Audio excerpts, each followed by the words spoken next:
Camiler Müslüman toplumlar için ibadet mekanı olmalarının yanında birlik ve beraberliğin sembolü, gönüllerin huzur bulduğu mabedler ve aynı zamanda birer inşaat ve eğitim mekanlarıydı. Minarelerine yükselen ezanlarıyla camilerin mevcudiyeti Müslüman hakkımızın temel şiarı ve özgürlük sembolü olarak kabul edilmiştir. Camideki elektrik sorunu artık kalıcı şekilde çözüme kavuşturması lazımdır. Yetkilileri bu konuda sorumlu davranmaya davet ediyoruz.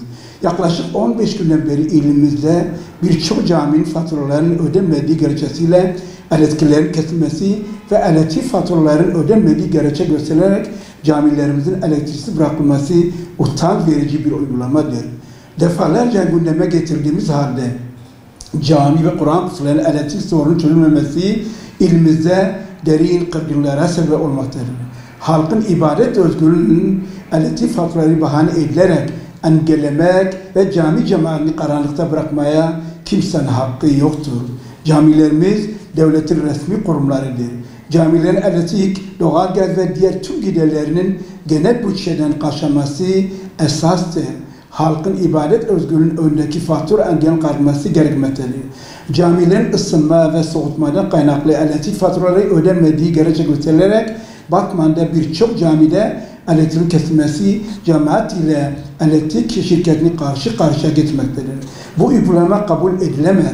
Halkımızın en hassas mekanları olan camilerimizi elektriksiz bırakmak kimseye bir yarar sağlamaz. İbadethanelerimizin karanlıkta bırakılması toplumun ahlakıyla bağdaşmayan bir durumdur. Camilerimizin tüm giderlerin genel bütçeden karşılanması halkımızın talebidir. Yetkililerimizden etik olmayan bu uygulamayı durdurmasını bekliyoruz. Camilerimizin ısınma, soğutma giderleri de dahil tüm elektrik giderlerinin genel bütçenin karşılanması halkımızın talebi ve halkımızın isteğidir. Hayırsever Müslüman halkımızın yardımlarıyla yapılan camilerimizin elektriklerin kesilmesi halkımızın tasvip etmediği ülkemiz adına onur kırıcı bir durumdur. Din görevlerimiz ile cami cemaatini mağdur eden bu uygulamadan derhal vazgeçilmeli, camilerimiz elektriklerine kavuşulmalıdır. Camiler ve ibadethaneler ticarethane olmadığı bütün halkımız tarafından bilinen bir konudur. Camilerdeki abonelik kaldırmalıdır. Camilere gelen faturalara baktığımız zaman ticarethane olarak sınıflandırdıklarını gördük. Bu yüzden camilerimize çok yüksek meblağda faturalar geliyor. Bu yüksek faturaları ödemeyen birçok camimiz ısıtma ve soğutma faturalarını ödemediği için o camilerin elektriğinin tamamı devlet tarafından karşılanması gerekir.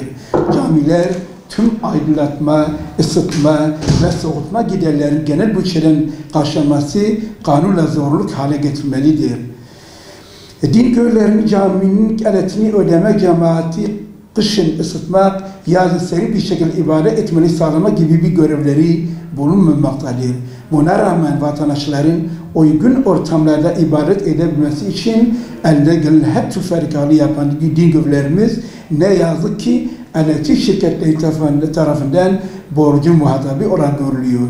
Cami cemaatinden sürekli para toplamak zorunda kaldığı için rencide edilen görevlerimiz bir an önce bu çileden, bu yükten kurtarmalıdır.